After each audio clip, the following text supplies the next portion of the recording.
L-employers għandhom id-doveri li jassiguraw dinja tax-xogħol adekwata għal persuni li jażlu li jkomplu jaħdmu anka wara l-pensjoni. Kien dan is-sentiment espress waqt round table li saret mill-Malta Employers Association fejn ġew diskussi l-ħafna inizjattivi li jistgħu jiġu implementati sabiex il-pensjonanti ikunu jistgħu jidħlu lura fid-dinja tax-xogħol dan fid-dawl tal-fatt li pajjiżna għandu popolazzjoni li qed tikber.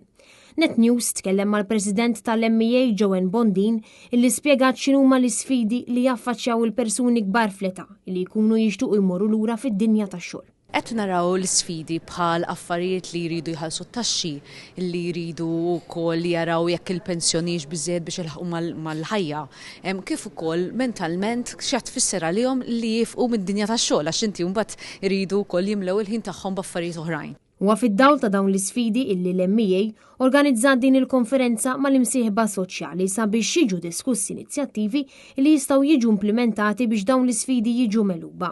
Huma appellaw lill-Gvern sabiex isib metodi fiskali kif jiġu mejjuna dawn il-persuni biex jirritornaw fid-dinja tax-xogħol. Aħna qed nipproponu bħala employers illi jekk huwa possibbli naraw kif nistgħu neġevolaw bl-implementazzjoni ta' affarijiet fiskali fuq id-dinja tax-xogħol, ġifieri jekk nistgħu neġevolaw illi tnaqsilhom it-taxxa jew nkunu jistgħu wkoll jaraw kif ikun hemm measures bażikament fuq-dinja tax-xogħol kif ikunu jistgħu jilħaqu kemm bil-pensjoni kif ukoll jikkontribwixxu fid-dinja tax-xogħol. Preżenti għal din ir-round table kien hemm ix-Shadow Minister għall-Anzjanità Attiva Paula Mifsud Bonnici.